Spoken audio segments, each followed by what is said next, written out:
কিছু খাবার আছে যার প্রকৃত স্বাদ পেতে হলে গোলমরিচ অবশ্যই ব্যবহার করতে হবে।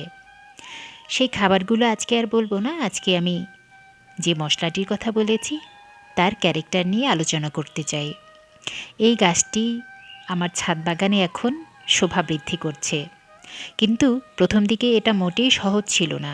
আমি অনলাইন থেকে এই গাছটি কিনেছি 2023 সালে সেপ্টেম্বর মাসে। প্রথম দিকে আমি ছোটো পটে লাগিয়েছি, কিন্তু গাছটি ঠিকমতো বৃদ্ধি পাচ্ছিল না।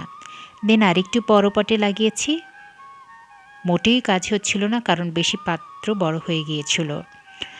তখন গাছটা প্রায় ঝিমিয়ে পড়ছিল, পাতা ঝরে যাচ্ছিল, খুব কষ্ট পাচ্ছিলাম, কারণ আমি জানছিলাম না এর ক্যারেক্টারটা কেমন। পরবর্তীতে ওই যে ঘাঁটতে ঘাঁটতে শিখে গেছি।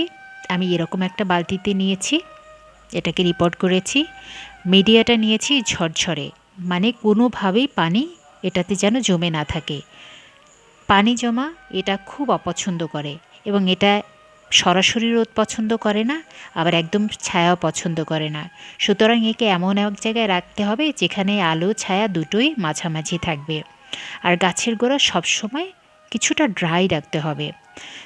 প্রথম দিকে ফুল এসে ঝরে যাচ্ছিল, পরবর্তীতে যখন আমি একে পানিতে কিছুটা ক্রাইসিসে রেখেছি তখন ফুল ঝরাটা বন্ধ হয়ে গেল, এবং সুন্দর মতো এবছর আমার ফুল ধরেছে এবং ফল হয়েছে, সেটা তো একদম চোখের সামনে দেখতে পাচ্ছেন। ইনশাল্লাহ এবছর আমি এটা থেকে হয়তো ফুল ফল সংগ্রহ করার পরে কাটিং করব, সেটা নিশ্চয়ই আপনাদের জানাবো। বাট গোলমরিচ চাষে আমি এখন সফল, আলহামদুলিল্লাহ।